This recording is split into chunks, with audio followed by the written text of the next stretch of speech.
All right, good afternoon. Thank you for being here. I'm delighted to be joined here by Epsy Campbell Barr, the chairperson of the Permanent Forum of People of African Descent, who just presented the first annual report to the General Assembly. So welcome, you have the floor, and then we'll take some questions. Thank you so much. I want to present the Permanent Forum of People of African Descent. Sorry, hold on. No, hold on. There we go. Okay. Good afternoon. I'm a pleasure to present you the Permanent Forum of People of African Descent as a consultative platform for people of African descent, as well an advisory body to the UN Human Rights Council.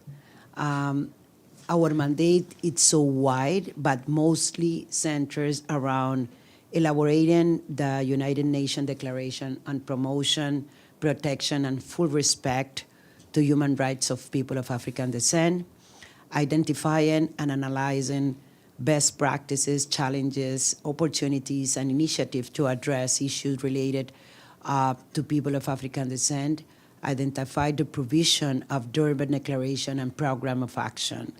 Also monitoring and reviewing progress made in the effective implementation of program of activities on the International Decade of People of African Descent, and last, ensuring the collection of disaggregated data and statistics in relation to people of African descent. Yesterday, I present the first report of the Permanent Forum to the General Assembly. The report highlights that people of African descent around the world continue to be victims of systemic racial discrimination and racialized attacks. Indeed, the legacies of colonialism, enslavement, and apartheid are still alive today, having real impact in the life of millions of people of African descent around the world. It makes us more exposed to violence and death as a result of encounters with law enforcement officials.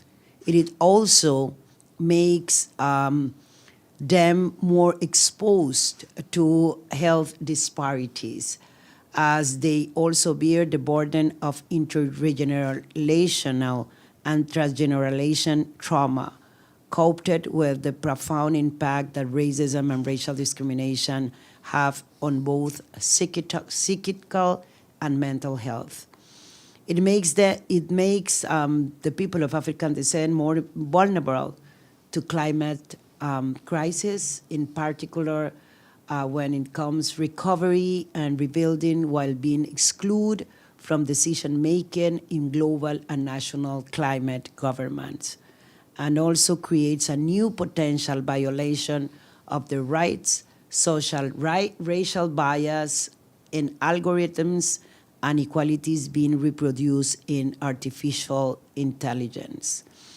And last, in all this, vulnerable groups among people of African descent, including migrants, persons with disability, LGBTIQ plus person, experience the compound effects of discrimination and are already far left behind to achievement the 2030 Agenda for Sustainable Development. And in our report, the Permanent Forum notes that there is an visibility of people of African descent, and especially these vulnerable groups who suffer multiple forms of discrimination due to systemic and structural racism and additional bias in policymaking process. The Permanent Forum will make sure to include the issue of reparation, along with other main concerns of people of African descent in the United Nations Declaration of Human Rights. Also, in 2024, we are asking to call to the new International Decade for People of African Descent because in 2024, we end the first decade on people of African descent. The Permanent Forum is hopeful that this recommendation and the rest of our report will resonate with our constituency, with states, and with all the relevant stakeholders. Thank you so much. Thank you very much. Edie Lederer, Associated Press. Thank you very much on behalf of the United Nations Correspondents Association for doing this briefing. As Steph said, my name is Edith Lederer from the Associated Press. On the issue of reparations, could you elaborate a little more on who exactly this call for reparations is going to be addressed to? Former colonial powers, every government, and what specifically, in terms of reparations, is the Permanent Forum actually looking for? Thank you so much. The first thing that I have to say is we start to discuss the whole issue of reparation and the legacy of the past for millions of people of African descent. But we are knowing that the reality in different regions, it is so important to take in account. For example, the reality of people of African descent in the countries of the Caribbean, that means black country in itself. The CARICOM has 10 points of reparation as countries. But we have a different situation with people of African descent in Latin America, for example. Then we don't have already all the proposal that we're supposed to have. We're planning to have consultation next year with civil society organization, but also to have the advice of academics and people that are involved inside the different countries and different spaces of our governments to understand more, which is the way. This is a big way that we have to walk in terms of reparation. We understand that the reality of most of the people of African descent, the poorness of the poor, being behind of any list of social and economic situation has to be the reality, because the legacy of colonialism and enslavement and etc. But this is one of the most important issues that we want to work, and that's why when we have our proposal, also we are talking with different governments next month, this November.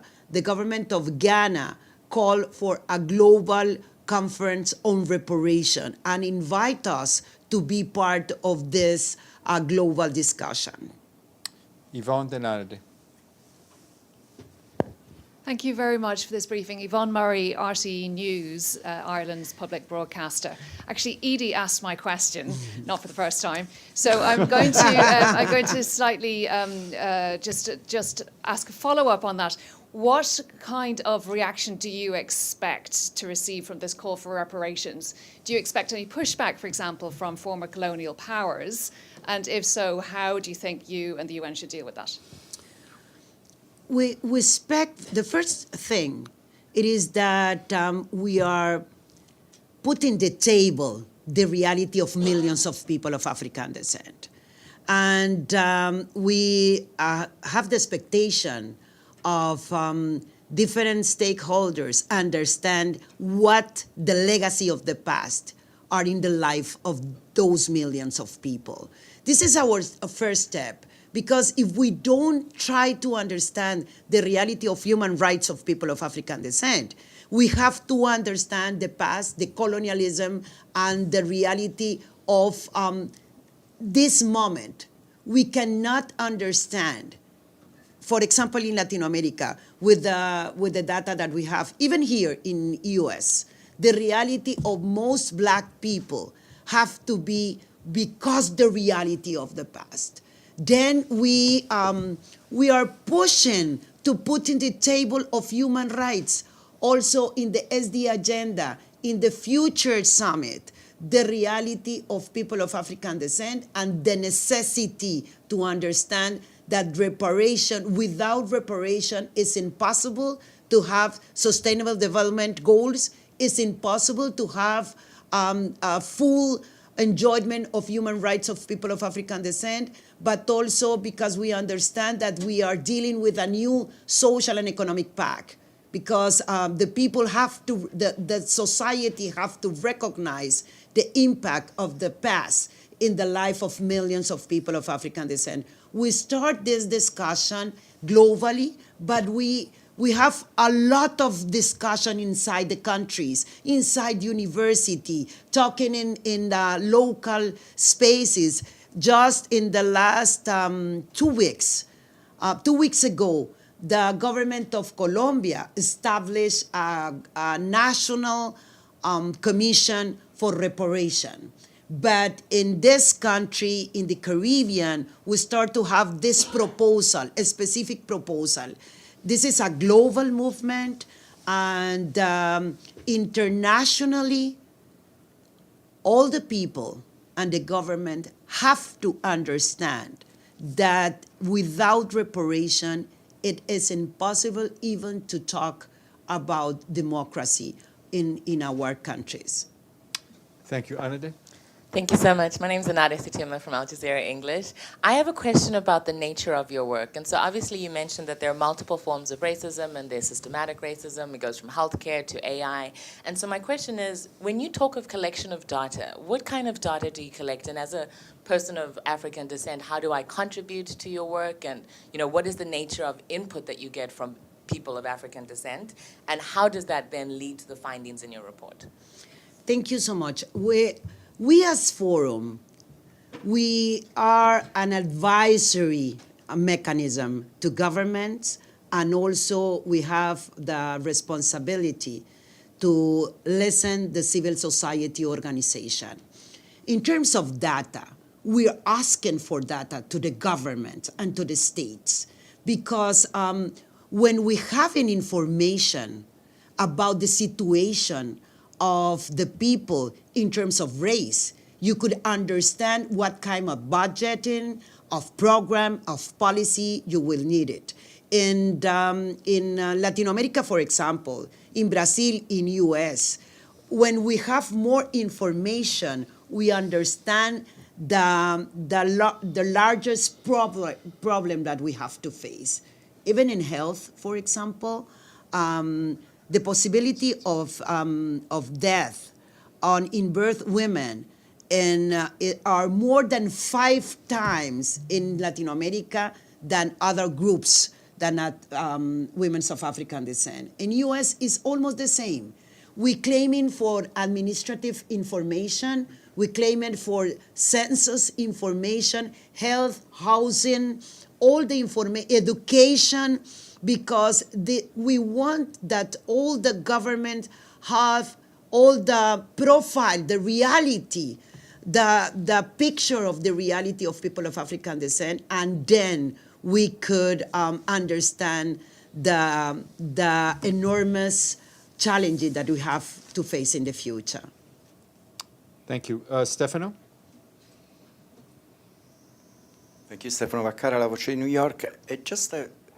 I understand that you say we are in the beginning, the conversation, but do you have a deadline for this, or propose a deadline? Means the SDGs have 2030, but there should be a fixed date that after that, by that, actually, I would say that the agreement should Yes, be. the agreement that we are working on is the Declaration on Human Rights of People of African Descent, because this is the first international agreement only for people of African descent and the reality. This is the first one. The second one, it is in the last summit, SDG summit, because of the work of different stakeholders, they understand that the racial perspective gaps have to be included to understand or to achieve the SDG.